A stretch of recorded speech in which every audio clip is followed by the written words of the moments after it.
Subscribe करें हमारे YouTube channel superfast news को और साथ ही प्रेस करें बेल आइकन ताकि आप हमारी लेटेस्ट वीडियो को देख सकें। नमस्कार दोस्तों, स्वागत है आपका सुपरफास्ट न्यूज़ के स्पेशल प्रोग्राम में जो रोजाना ले जाता है आपको दिन भर की प्रमुख खबरों की ओर बढ़ने से पहले दोस्तों आइए देख लेते हैं आज की प्रमुख खबरों का एक प्रीकैप कि कौन कौन सी खबरें हैं जिन्होंने आज हमें प्रभावित किया।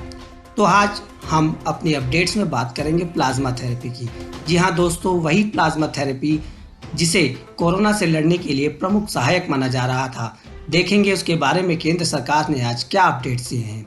उसके बाद जानेंगे दोस्तों की फोर्स रिपोर्ट बनाने वाली 3 अधिकारियों पर गिरी गाज पद से हटाए गए और 15 दिन में जवाब देने को कहा गया। इसके बाद दोस्तों एक और दिलचस्प खबर की ओर आपका ध्यान ले जाना चाहूँगा जो बताती है कि मेहुल चौकसी समेत शीर्ष 50 विलफुल डिफॉल्टर का कर्ज माफ हो गया है। बैंकों ने 68,000 करोड़ का कर्जा बट्टा खाते में डाला। वैश्विक महामारी के बीच जहां हर तरफ बेरोजगारी ही बेरोजगारी देखने को मिल रही है, वहीं देश में रोजगार के संबंध में अच्छी खबर आई जिसमें पता चला कि लॉकडाउन में छंटनी के बीच वॉलमार्ट लैब्स इंडिया ने एक बड़ा फैसला लिया है कि इस साल 2800 लोगों को देगी नौकरी। चेन्नई और बेंगलुरु के लिए ओपनिंग। अगली अपडेट्स की बात करें तो अगली अपडेट जो है व्यापारियों के लिए है, उनके लिए भी एक अच्छी खबर आ रही है। छोटे व्यवसायियों के लिए 3 लाख करोड़ रुपए की बैंक गारंटी दे सकती है सरकार। क्षेत्रों की जरूरत के हिसाब से किया जा रहा है आकलन। इसके साथ साथ अगली अपडेट्स की यदि मैं बात करूं तो अगली अपडेट्स में खबरों के अनुसार एशियन डेवलपमेंट बैंक ABD ने कोरोना वायरस के खिलाफ भारत की लड़ाई में मदद के लिए 1.5 अरब डॉलर के लोन को दी मंजूरी। दोस्तों, इस महामारी से लड़ने के लिए भारत को मिला यह लोन जरूर एक अच्छी खबर साबित होगा। लॉकडाउन के बीच हरियाणा में सरकार घर घर पहुंचा रही है कैश, बस स्लॉट बुक करें और हो जाएगा काम। इसके साथ साथ सुप्रीम कोर्ट ने केंद्र सरकार को निर्देश दिए हैं कि लॉकडाउन में एक राष्ट्र एक राशन कार्ड योजना अपनाने पर विचार करें। यूपी के मुख्यमंत्री आए सुपर एक्टिव मोड में। मुख्यमंत्री योगी आदित्यनाथ का टीम 11 को निर्देश 15 लाख लोगों को रोजगार देने की प्रक्रिया को दे गति ताकि गरीब मजदूरों को परेशानी का सामना न करना पड़े। चलिए दोस्तों, अब जानते हैं इन खबरों को विस्तार से। कोरोना वायरस से निपटने को लेकर प्लाज्मा थेरेपी को उम्मीद की किरण के रूप में देखा जा रहा है। दिल्ली सहित कुछ राज्यों में मरीजों की यह थेरेपी देनी शुरू भी कर दी गई थी, लेकिन इस बीच केंद्र ने इसको लेकर सचेत करते हुए कहा कि इस थेरेपी को अभी Indian council of medical research ICMR की ओर से मंजूरी नहीं दी गई है। इसे केवल ट्रायल और रिसर्च के रूप में आजमाया जा रहा है। गाइडलाइंस को ठीक से पालन नहीं किया गया तो यह खतरनाक भी हो सकता है। जी हाँ दोस्तों, स्वास्थ्य मंत्रालय के संयुक्त सचिव लव अग्रवाल ने मंगलवार को कहा कि कोरोना वायरस के इलाज को लेकर सभी दुनिया में कोई अप्रूव थेरेपी नहीं है, प्लाज्मा थेरेपी भी नहीं। यह भी अभी प्रयोग के स्तर पर ही है। इसको लेकर कोई सबूत नहीं है कि ट्रीटमेंट के रूप में इसको इस्तेमाल किया जा सकता है या नहीं। अमेरिका में भी इसको एक्सपेरिमेंटल के रूप में ही लिया गया है। दोस्तों, हमारी अगली खबर रोजगार से जुड़ी हुई है जो युवाओं को कुछ राहत देने वाली है। लॉकडाउन में छंटनी के बीच वॉलमार्ट लैब्स इंडिया का एक बड़ा फैसला। इस साल 2800 लोगों को देगी नौकरी। चेन्नई और बेंगलुरु के लिए की है ओपनिंग। लॉकडाउन में यहां दिग्गज कंपनियां कर्मचारियों को छंटनी का ऐलान कर रही है। वहीं आर्थिक मंदी में भी वॉलमार्ट इस साल करीब 2800 लोगों को नौकरी पर रखने का प्लान बना रही है। दोस्तों, यह हायरिंग वॉलमार्ट की प्रमुख technology unit Walmart lab India कर रही है। बता दें दोस्तों कि वॉलमार्ट लैब इंडिया 524 अरब डॉलर वाली वॉलमार्ट की प्रमुख टेक्नोलॉजी यूनिट है। चेन्नई और बेंगलुरु के लिए होगी हायरिंग। साल के अंत तक कंपनी चेन्नई स्थित अपने नए सेंटर के लिए 800 लोगों को नौकरी पर रखने की योजना बना रही है। वहीं बेंगलुरु सेंटर के लिए 2000 नई नियुक्ति करेगी। इस सेंटर में पहले से ही 3500 लोग काम कर रहे हैं। TOI की खबर के मुताबिक अगले 2 साल में चेन्नई सेंटर के लिए कंपनी का लक्ष्य 2000 लोगों को नौकरी पर रखने का वादा है। बता दें, वॉलमार्ट और अमेजन जैसी कंपनियां हैं जिनके शेयर कोरोना महामारी के बीच बढ़ते रहे हैं। दोस्तों, ऐसा इसलिए क्योंकि कोरोना वायरस और लॉकडाउन के बीच लोग ऑनलाइन शॉपिंग को तरजीह दे रहे हैं और आने वाले समय में ऑनलाइन शॉपिंग को ही तरजीह दी जाएगी, ऐसा मानते हुए यह कदम उठाया जा रहा है। दोस्तों, अगली खबर की बात करें तो वो जुड़ी हुई है छोटे व्यापारियों के लिए, व्यवसायियों के लिए, जो एक अच्छी खबर है।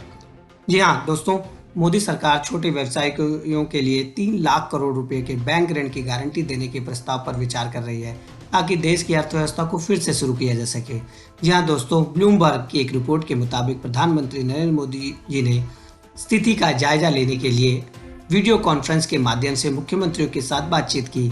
पीएम मोदी ने इस बात के संकेत दिए हैं कि कोविड-19 हॉटस्पॉट बनाने वाले राज्यों में लॉकडाउन जारी रहेगा। वहीं वायरस के खतरे के बीच अर्थव्यवस्था को भी अहमियत देनी होगी। ऐसा माना जा रहा है कि आज की बैठक में मुख्यमंत्रियों से राज्य के आकलन और इनपुट आने के बाद राजकोषीय पैकेज की घोषणा की जाएगी। दोस्तों, सरकार के एक सीनियर अधिकारी के मुताबिक सरकार द्वारा आर्थिक राहत एजेंडा को लेकर अभी सभी क्षेत्रों की जरूरत का आकलन किया जा रहा है। बाद में जरूरत के हिसाब से समाधान की घोषणा भी की जाएगी। हालांकि राहत पैकेज की घोषणा से पहले विस्तार से चर्चा की जरूरत है। सरकार ने 26 मार्च को 1.7 लाख करोड़ रुपए के पैकेज की घोषणा की थी, जिसमें 80 करोड़ गरीब लोगों को अगले 3 महीने तक 5 किलो गेहूं या चावल और दाल मुफ्त दिए जाएंगे। आशा कर्मियों, डॉक्टर, पैरामेडिकल स्टाफ का 50 लाख रुपए तक का बीमा होगा। पीएम किसान सम्मान निधि के तहत 2,000 रुपए की किस्त किसानों के खातों में अप्रैल से पहले सप्ताह में ट्रांसफर कर दी जाएगी।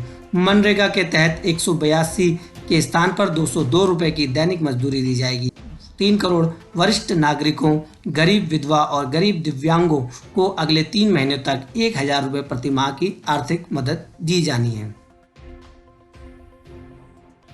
चलिए दोस्तों, बात करते हैं अपनी अगली खबर की।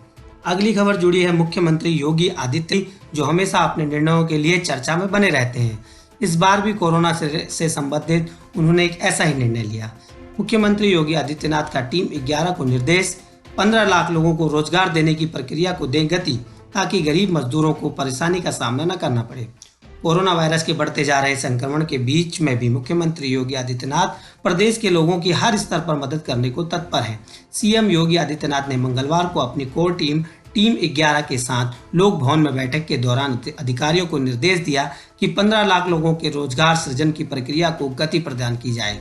सीएम योगी आदित्यनाथ ने प्रवासी मजदूरों के सामने लॉकडाउन समाप्ति के उपरांत संभावित परिस्थितियों के लिए दृष्टिगत 15 लाख नए रोजगार अवसरों के सृजन का निर्देश दिया है।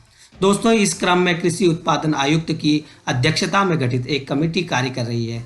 सीएम ने दूसरे प्रदेशों से लॉकडाउन के दौरान अब तक यूपी में आए सभी प्रवासी श्रमिकों व युवाओं के लिए गांव, कस्बों और संबंधित जनपदों में ही 15 लाख रोजगार व नौकरियां उपलब्ध कराने के लिए बनाई गई कमेटी की प्रगति की समीक्षा की। उन्होंने श्रमिकों और युवाओं को राज्य में ही रोजगार के अवसर उपलब्ध कराने के संबंध में चर्चा की।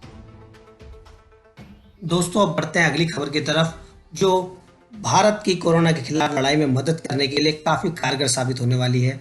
जी हाँ, एडीबी, एशियन डेवलपमेंट बैंक, जी हाँ, एडीबी ने कोरोना वायरस के खिलाफ भारत की लड़ाई में मदद के लिए 1.5 अरब डॉलर के लोन को दे दी मंजूरी।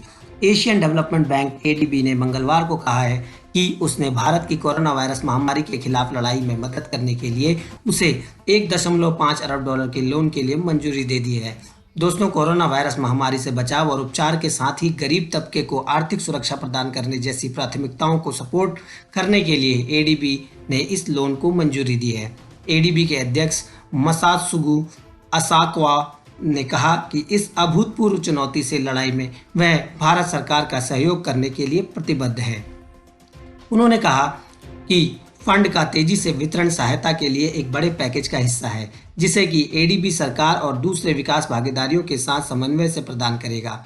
एडीबी अध्यक्ष ने एक बयान में आगे कहा, हम भारत के कोरोना वायरस प्रतिक्रिया कार्यक्रमों का समर्थन करने के लिए तैयार खड़े हैं और यह सुनिश्चित करते हैं कि वे भारत के लोगों, खास तौर पर गरीब और जरूरतमंद लोगों तक प्रभावी सहायता प्रदान करें।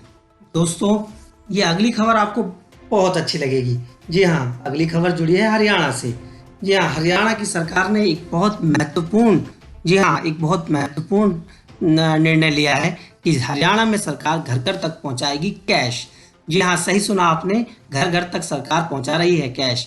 बस करना क्या है, स्लॉट बुक करें और हो जाएगा काम।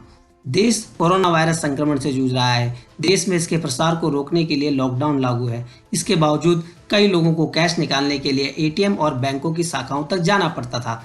हालांकि कोविड-19 के इस संकट काल में घर घर तक बैंकिंग सेवाओं को पहुंचाने के लिए हरियाणा सरकार ने एक उल्लेखनीय कदम उठाया। राज्य सरकार ने इसके लिए एक समर्पित वेब पोर्टल लॉन्च किया। इस पोर्टल के जरिए हरियाणा में रहने वाले लोगों को घर बैठे रुपया जमा कराने एवं पैसे निकालने की सुविधा मिल जाएगी। इसके साथ ही लोग अपनी सुविधा के हिसाब से टाइम स्लॉट भी बुक कर सकते हैं। हरियाणा सरकार के इस पोर्टल https bankslot.haryana.gov.in पर जाकर आप अपने कैश को निकाल सकते हैं या अपना स्लॉट बुक कर सकते हैं। यहाँ ध्यान देने वाली बात यह है कि अपना अकाउंट यदि हरियाणा के किसी ब्रांच में है तो ही आप इस विकल्प का लाभ उठा सकते हैं। अगर आपका बैंक अकाउंट हरियाणा से बाहर का है तो आप इस सुविधा का लाभ नहीं उठा सकते। पोस्टल बैंक से भी उठा सकते हैं इस सेवा का लाभ। जी हाँ, क्यों थी ना रोमांचक खबर कि बहुत अच्छी पहल हरियाणा सरकार के द्वारा की गई, जिसके लिए जो है सभी लोग काफ़ी खुश नज़र आ रहे हैं। चलिए दोस्तों, बढ़ते हैं अगली खबर की तरफ। देश में कोरोना महामारी के चलते टैक्स में बढ़ोतरी करने के सुझावों वाली फोर्स रिपोर्ट के मामले में 3 वरिष्ठ अधिकारियों को उनके पद से हटा दिया गया है। दोस्तों, केंद्रीय प्रत्यक्ष कर बोर्ड यानी सीबीडीटी के आधिकारिक सूत्रों ने हिंदुस्तान पत्रिका को बताया है कि इन अधिकारियों के खिलाफ आरोप पत्र भी बनाया गया है और इन्हें आरोप पत्र में लिखे आरोपों पर 15 दिन के भीतर जवाब देने को कहा गया है। दोस्तों, तीनों अधिकारियों को सेंट्रल सिविल सर्विसेज नियम के उल्लंघन के तहत आरोप पत्र जारी कर दिए गए हैं। सीबीडीटी के मुताबिक इन अधिकारियों ने फोर्स नाम के टैक्स बढ़ाने के प्रस्तावों पर रिपोर्ट तैयार करने में अहम भूमिका निभाई।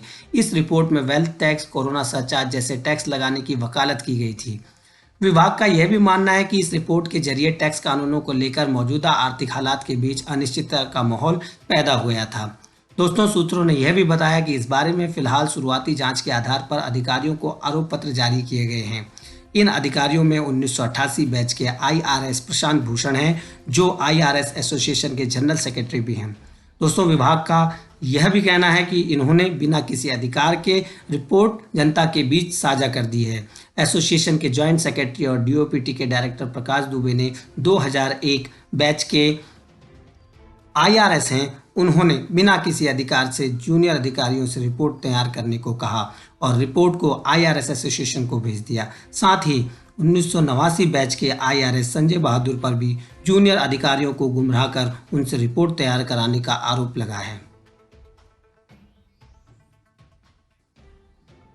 चलिए दोस्तों, अब जानते हैं देश की एक और महत्वपूर्ण खबर जो जुड़ी है देश के बैंकिंग सिस्टम से।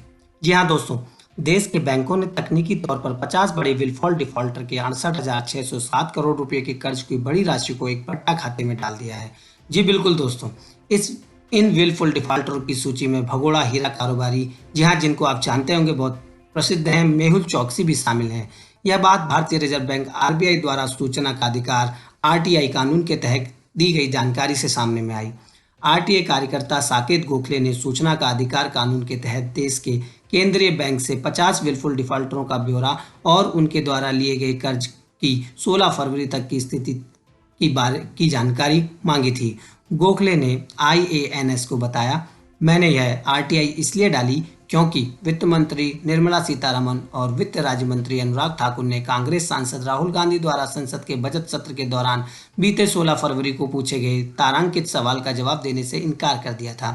गोखले ने यह भी बताया कि जो जानकारी सरकार ने नहीं दी वह आरबीआई के केंद्रीय जन सूचना अधिकारी अभय कुमार ने शनिवार यानी 24 अप्रैल को दे दी, जिसमें कई चौंकाने वाले खुलासे हुए। आरबीआई ने बताया है कि इस राशि 68,607 करोड़ रुपए में बकाया और टेक्निकली या प्रूडेंशियली 30 सितंबर 2019 तक बट्टा खाते में डाली गई रकम है। इससे पहले की रिपोर्ट में एक चूक हो गई थी, जिसे अब सुधार ली गई है। गोखले ने आईएएनएस से कहा, आरबीआई ने सुप्रीम कोर्ट के दिसंबर 2015 के फैसले का हवाला देते हुए विदेशी कर्जदारों के संबंध में जानकारी देने से मना कर दिया था। आइए दोस्तों, अब रुख करते हैं अपनी अगली खबर का। सुप्रीम कोर्ट ने केंद्र सरकार को निर्देश दिए हैं कि लॉकडाउन में एक राष्ट्र एक राशन कार्ड योजना अपनाने पर विचार करें। सुप्रीम कोर्ट ने केंद्र सरकार से कहा है कि वह एक राष्ट्र एक राशन कार्ड योजना अपनाने की संभावनाओं पर विचार करे, ताकि कोरोना वायरस महामारी की वजह से देश में लागू लॉकडाउन के दौरान पलायन करने वाले कामगारों और आर्थिक रूप से कमजोर वर्ग के लोगों को रियायती दाम पर अनाज मिल सके। केंद्र सरकार की यह योजना इस साल जून में शुरू होने वाली है। न्यायमूर्ति एन.वी. रमन, न्यायमूर्ति संजय किशन कौल और न्यायमूर्ति बी.आर. गवई की पीठ ने सोमवार को पारित अपने आदेश में कहा, हम केंद्र सरकार को इस समय यह योजना लागू करने की व्यवहारिकता पर विचार करने और परिस्थितियों को ध्यान में रखते हुए उचित निर्णय लेने का निर्देश देते हैं। न्यायालय ने इसके साथ ही अधिवक्ता दीपक कंसल के आवेदन का निरस्तीकरण कर दिया।